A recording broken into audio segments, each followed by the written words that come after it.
Ladies and gentlemen, thank you for tuning in to another episode of the 757 Renaissance Man podcast. I have a brother here today that's it's hard to even describe how he had me in stitches the other night, and it was so effortlessly. I'm just gonna let him do his thing. Ladies and gentlemen, I want to introduce you to Joe Willis. How you doing, sir?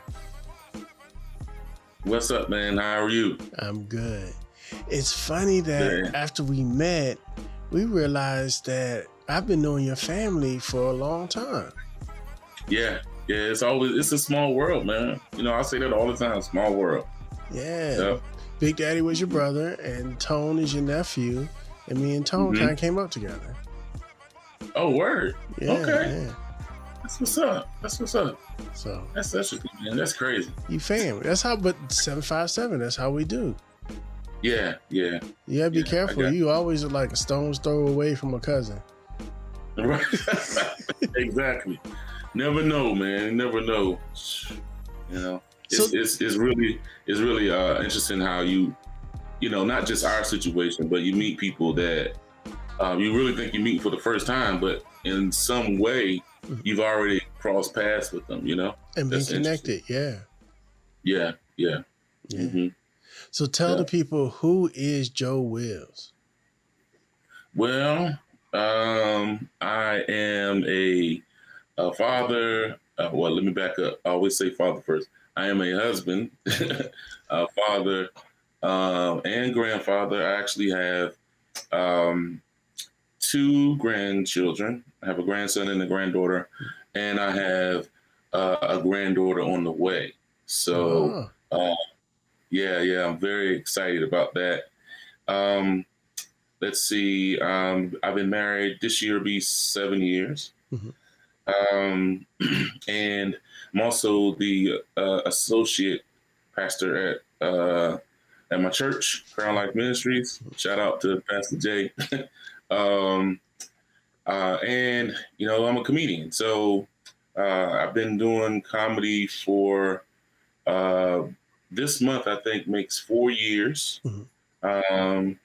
I think it's July. Did my first show 4 years ago. And I've done some acting, some stage plays here in high school and in the 757. Done some stage plays. But I just love being.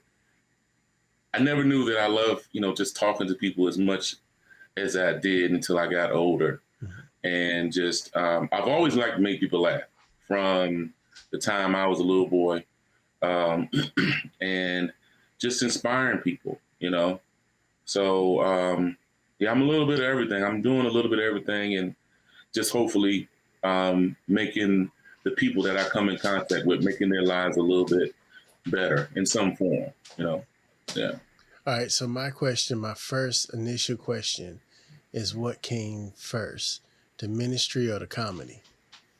Oh, the ministry came first. I've been a minister for about 9 years. Mm-hmm. So I think I'm coming up on my 10th year. So the ministry definitely came first. But the funny thing about it was there was always some comedy sprinkled in it a little bit. I didn't know that, but I guess just because I like seeing people laugh, I would say something in there, every once in a while, and they would laugh. But definitely the ministry came first. So that kind of slides into my next question. Being that the ministry was first, did that ease your way into the comedy? Because you're already used to speaking to people in crowds, so that wasn't a thing, right? Yeah, I guess I could, yeah, I could say that, getting up in church and speaking in front of people. I've done that for a while, and then now doing this. So definitely made it easier, but I've never had a problem with, you know, going up front, and if it's in a class or in a meeting or whatever, I've never had a problem with, doing that. Now, not saying I wasn't nervous, you know, but I always had a way to kind of suppress that or to hide that through my words. So I guess I got a little bit of gift of gab, you know, like my brother. My brother had that too. So, but yeah, it definitely made it a little easier for me, a little bit. So I like your style of comedy where Hmm. it's conversational. Hmm. It's some comedians they have to have the gag and the bit, Hmm. but your Yeah, comedy is like talking to your homeboy comedy. yeah, yeah, yeah, yeah. You noticed all that fast? Yeah. um, I don't know. I guess because when I was little, and I have older parents, so like, they had my brother, and then 13 years later, it was like, you know what, we want two more. So they had me and my younger sister. So I always had older aunts and uncles, and when they would come over to the house, you know, I would just do stuff to make them laugh, and it'd just be ordinary stuff. And then that kind of stayed with me, um, just in conversation, because I come up from such a big family, just finding things that's funny, that's normal stuff. Just, like you said, not necessarily. Now, I do write some jokes that have the bits, that have the stories that maybe I have embellished on a little bit to make it funnier. But a lot of the stuff I talk about are actual things that happened to me that I could have with you and I right now in a conversation. It's um, but I had to learn to be flexible, to kind of cater to the crowd that you're at. But yeah, that's just kind of man. I'm surprised you you noticed that, man. Okay, I got to watch myself from now on because I know you watch. Yeah. Hey, man, I'm one of those. Always wanted to kind of be a comedian when I was younger, so I Hmm. studied comedians, and like one Mm. of the first people that I realized was famous. I'm slipping to my age a little bit. Uh, I come from the age where they used to listen to Richard Pryor records, right, and they used to right. listen to Red Fox albums, and we used to sneak and listen to them. I remember my parents going out. I was a little boy when they went out on a date, Hmm. and it was one of the few times that like me and my sister couldn't go with them, and they went to the theater to see Richard Pryor. Hmm. So I had to be like, "Who is this Richard Pryor that took my parents away from me?" And that kind of Right, started it. So I love comedians, man. right, I right. Yeah, appreciate I yeah. appreciate how you, comedians are the few people who can be honest. That's why it's funny that you're a comedian and a preacher, because Uh-huh. comedians and preachers are some of the people that can still be honest but um, give you the real. Right, right, Yeah, right. Yeah, yeah. yeah. It's uh, and I notice now because I have embraced the comedian part. When I'm preaching or even just like because I'm a worship leader at church too, so even in that, um, there's always a place where because you know how it is when you're standing in front of people. They got a lot of different things on their mind. Sometimes, their attention span, even as adults, we always talk about kids. Adults, I believe there's such thing as adult ADD, and I think I am probably should be diagnosed with that because every once in a while, it's like squirrel. You got to stay Right. focused. But you know, I even in just delivering the word, I find things that um, because you want to keep them engaged so that they can hear what you're saying. And it's, because I remember, growing up in church, I would be sleepy because it just seemed like the preacher's going on and on and on. So when God gives me a word, he also gives me those little things that I throw out there that get them to engage them mentally, to start thinking about what actually listening and thinking about what I'm saying. So it's really, I consider it a gift, to be able to take both of them and make them work at the same time. Because a lot of people say, well, how can you do both? How can you be a minister and you're preaching from the Bible and, this and thou and shall and all that, but then tell a joke? Because what they see how a comedian usually is, cursing and all these different verbiage that they use, and they're thinking, well, how can you put that with that? Well, I agree with you on that. Mm-hmm. But, I'm a clean comedian. I don't curse. I don't get too deep into your bedroom, or even my bedroom. You know what I'm saying? I don't do any of that. But I can make something funny and never use a bad word. And a lot of times by the time I get off stage, they don't even realize I haven't cursed. Mm-hmm. I've been shows where they're all comedians that they're not clean, and I'm the only one. And I love it because I'm like, you know what? This is a challenge. I can really prove. Right. Yeah, man, So I just did a Father's Day show, and I was the only one that didn't. I mean, they were good comedians. Don't get me wrong.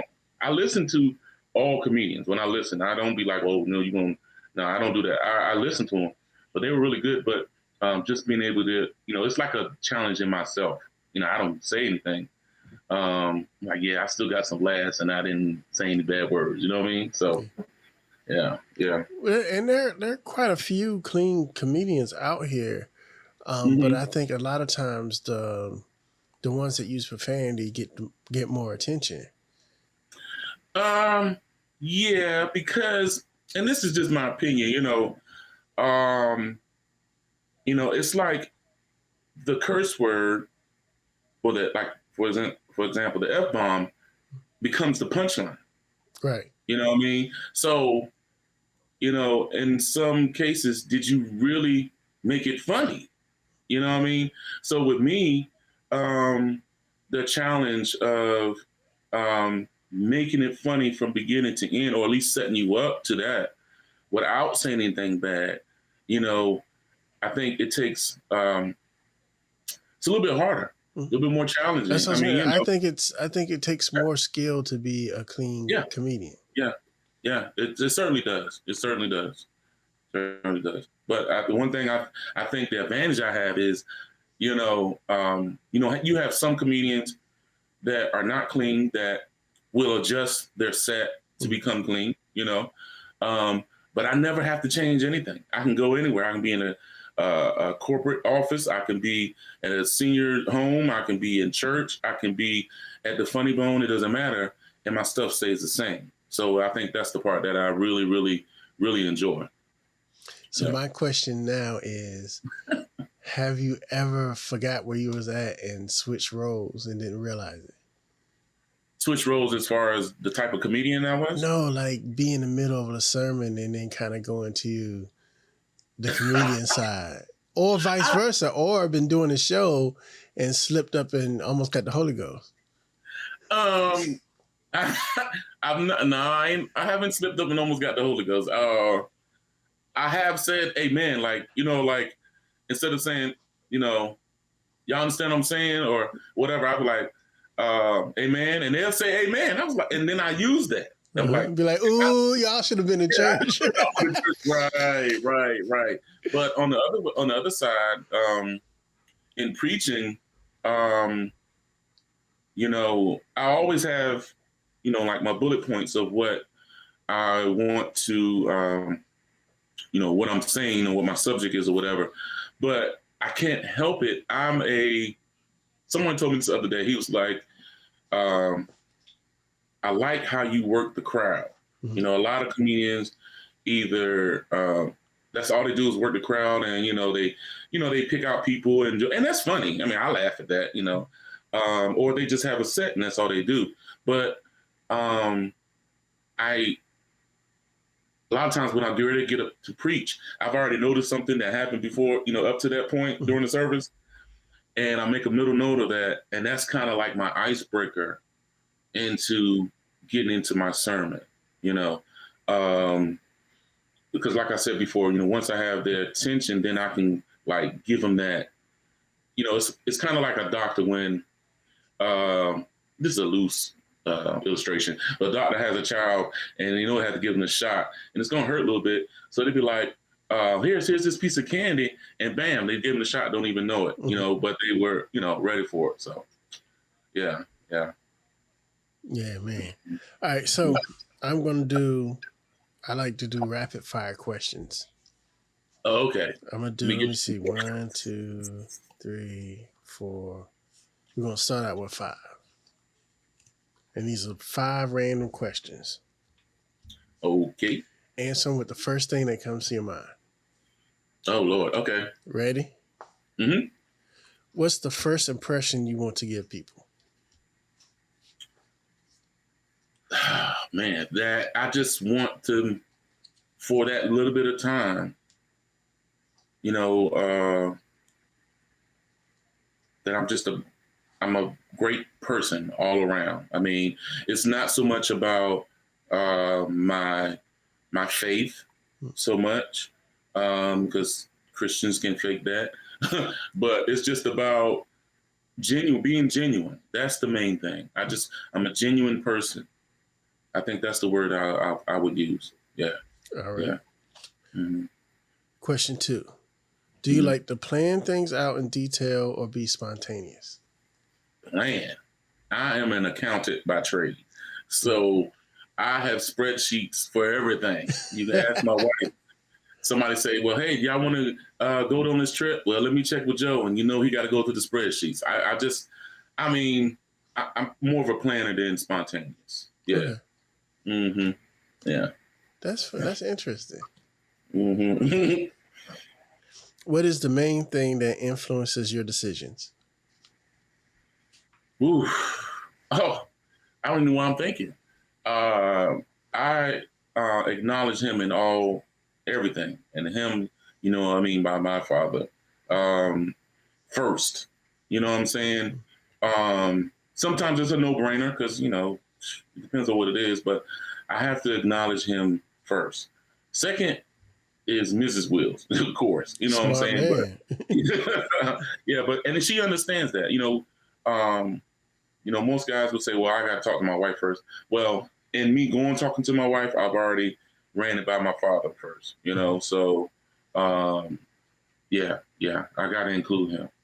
So, and then sometimes she could be confirmation.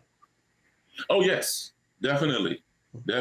And she can not only be confirmation, but she can be, because, we sometimes, and I'll be transparent, feel like, oh, you know what? I know this is what God wants me to do. Mm-hmm. Nah, it's what you want to do. Mm-hmm. You know what I mean? So in consulting with her, it could be like that eye opener and be like, you know what? She's right. What you're about to do or the decision you're about to make is not the best decision, because she'll be like, well, have you thought about this or have you thought about that? So, yeah. Mm-hmm. Yeah, she'll fine tune that plan. Yeah. I try to tell everybody, you find you a good woman. Yes. That's the secret to a lot of things right there. Yeah. And it's something about Black women intuition, man. Oh man. Yeah. Yeah, it is. I mean, back in the day, I know, they used to use this term henpeck. Mm-hmm. The man was henpecked or whatever. I never let that affect me because, when I decided to marry her, it was about her life and my life coming together. Now it's about our life. Mm-hmm. And so the dudes can say, I mean, they don't really say that to me. I mean, but I'm sure they still use the term. But, they can say, man, oh, you soft, or you this, or you that. Well, I'm going to just be soft because, at the end of the day, it's about me and her, building this life and making a life together for the rest of our lives, So for me to try to stick my chest out just to show off in front of the dudes, I'm not doing that. You know, I know what the consequences are from doing that, because look, you can show off in the street, but when you come home, it's just you and her. You gotta So, live there. So yeah, sure. Yeah. So yeah, and that's it's true. true what they say: happy wife, happy life. Yeah, it is. It is. I mean, and then some people, I don't know if you heard the term, some people say happy spouse, happy house, or something like that. That's true too. But you know, if she's not happy, I mean, I could be unhappy and she'd be like, well, you know, he'd be all right after a while. I can't do that. You know what I'm saying? I can't be like, look, ain't nothing happening right till I'm this. Man, ain't nobody trying to do all that. Anyway. All right. Yeah. Which magazine would you like to be on the cover of? Oh man. You know, the first response would be Ebony. I mean, you know, I don't think they make Jet anymore, you know. No. But Jet got me through my I would have to years. Say, yeah. You know, remember they used to have the beauty of the week? Most definitely. We used to get the Jet magazine. I'll go right to the beauty of the week, and then I'll flip to the end, to the back where they had the record listings. Yes. And that's all I wanted was that, and I was done. That was like 2 pages. 2 pages got you through. Yeah, that's all you care about. That's true. But I had to say Ebony. You know, because I think about some of the icons that have been on the front of that page. Yes. You know, so to be a part of that would be, you know, awesome. That would be phenomenal. And you know, growing up, you know, that was sometimes the only time you saw professional Black people. Yep. You know, from the athletes to the actors and musicians and just politicians. You know, politicians. Yep. And it was like the Ebony and Jet, you know, was like a staple in the Black community, in the Black home. You know, you get that book, you know what I'm saying? And you just look through and you can read about different things, because, you know, they always didn't talk about it on air. So this was the way for them to share it, you know, what African Americans were doing. So, yeah. All right, last question. Okay. Were you ever really passionate about something and then suddenly lost interest? And if so, what was it? Comedy. Let me tell you. So real quick, you know, so my stage name is the Inspirational Comedian. Okay. And how I came up with that was I was leaving the gym one day, which this was a long time ago, as you could tell, but and I was just having a just thinking, and I was like, you know, if I could create my own career or profession, give it a name, what would it be? And I was like, well, I love making people laugh, and I like inspiring people to, you know, do better or chase their dreams or things like that. So I was like, I just put the 2 words together. So I became the Inspirational Comedian.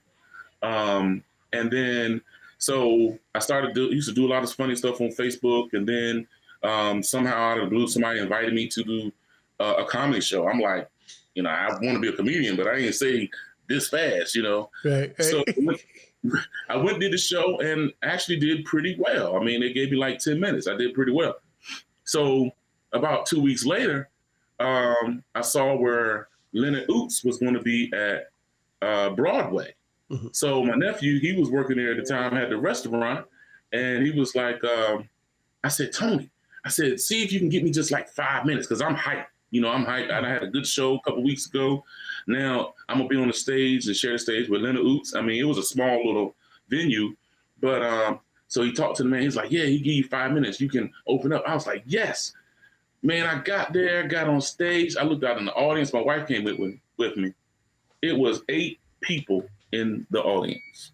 Whoa. 8 people. And my wife was one of them, and so was my nephew, Tony.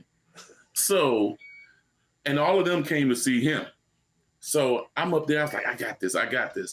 And I get up there, and I'm telling my jokes, and they're just looking at me like, who is this dude? And I think I did like 2 minutes. The guy gave me like 5 or 6 minutes. I did 2 minutes and I said, well, that's my time. Y'all have a good night. And I felt like I was a dog walking off the stage with his tail between his legs. And I was like, oh no, I don't think this for me right here. You know what I'm saying? Right. Which it taught me a lot though. That one experience taught me a lot. You know, I became overconfident. Mm-hmm. So, and just starting off. So yeah, I seriously was like, I don't know if I want to do this. You know, maybe it's too much for me, but I overcame it. And of course, one of the reasons why was I had somebody in my corner, which my wife, she was like, you know what, that's just one time. Don't worry about it. I'm like, I don't know, you know, but so I decided to keep going. And here I am like 4 years later. So nice, yeah. Nice. Mm-hmm. All right. So I always end my episodes off like this. If a young Joe came to you and asked you for advice, life advice, what would you tell him? Oh man. The first thing I would be, is,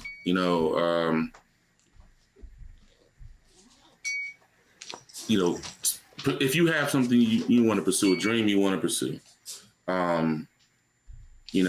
pursue it. Find what works for you. Find what you love to do. Like I said, I'm an accountant. I don't love to do it. It pays the bills. But at the time, it was like something that seemed pretty simple. But find something that you enjoy doing it, and make a life out of it, because you become happier, and not only that, just be kind to people. One thing that my father, he's passed now, but the one thing he taught me that I will always take with me is, be that genuine person, like I spoke of earlier. Love people, show love to everyone. And just make sure you treat people like you want to be treated, I think those things would be things that I would tell a young Joe, because I think it'll get you through life pretty easy, and help you reach your purpose. It's about reaching your purpose. So the next time that you preach, you gotta send me a message. Okay, I'll do that, man. That's definitely. I gotta experience both sides. Yeah, I'll definitely do that. Definitely. I'm for real. I am so for real. I will. Definitely. That's not a problem. Tell the pastor, it depends on what I put on the offering plate. Depends on how funny you are. Oh, I ain't gonna tell him that. I'll just let it be a surprise, man. Let it be a surprise. Yeah. So how can all of the people get in touch with you? How can they book you? Where can they find you? Where are you going to be at? Talk about the brunch. Here you go. Okay. The brunch. So I have a new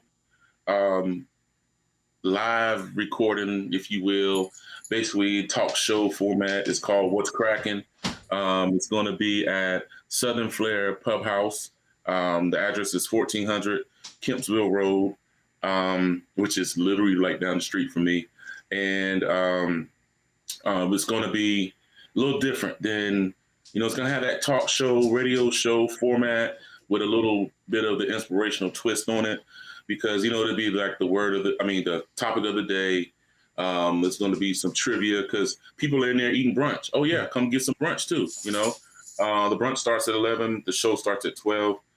Some trivia, and then it's going to be the inspiration for the day. I'll always end with that. So that's going to be Sundays. The show starts at 12. Brunch starts at 11 at Southern Flair Pub House. Hold on. What else? What kind of brunch are we talking? We talking about, okay. Are we talking about brunch? Nah. Are we talking about waffles, fried chicken? Yeah, right. You get some. One of the things my specialty, and I know the cook well. When he sees me come in there, he already knows. I get the banana Foster's French toast, bro. Ooh. I'm trying to tell you, and I'm not a cooked fruit person, so I wouldn't normally want the bananas on there. the omelets. He does shrimp and grits. He does what else? I said the omelets. He got sausage. He does He does pineapple upside down pancakes. Look, let me tell you. So if y'all in my church and it's about 10:45, you see the finger go up, you know where I'm about to tip out to. You're on your way. I took actually Rain and Levi met me up there, and they were about to go crazy, man. So it's really good. So have that on Sundays. Also, let's see, you can find me on Facebook. I don't know why I decided to use my whole government name, but it is what it is. I'm not going to change it now. It's Joseph Curtis Wills. Wills is Wills. I also have the Inspirational Comedian page on there. You can find me on Instagram at _inspirational_comedian.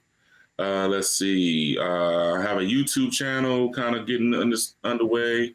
The Inspirational Comedian. Let's see. I'm on TikTok. I don't know.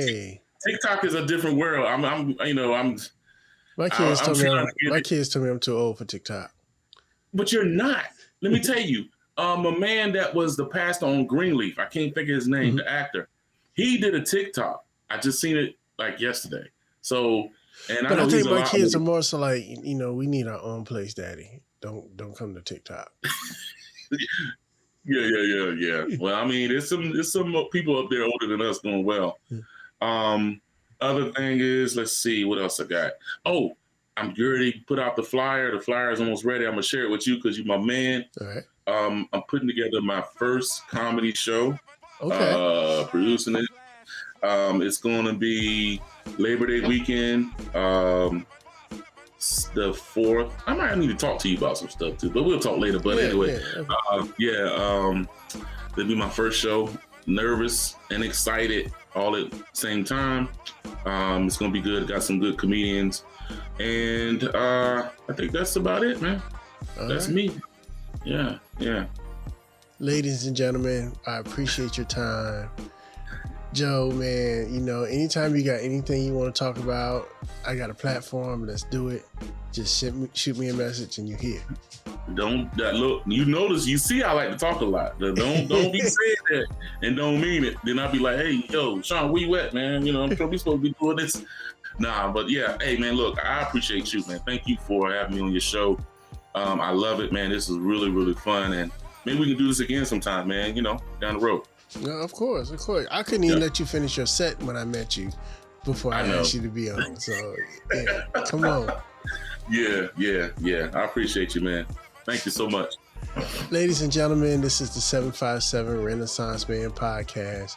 You can reach us at 757renaissanceman.com, where you can find all the things and all the places, including this interview and the video. And you can leave us a message. You can leave us a voicemail. You can tell us what you liked and what you didn't like. Come holler at us. Joe, man, once again, thank you for coming on and taking your time out your day. I'm Sean. This is Joe. And we out. Thank you.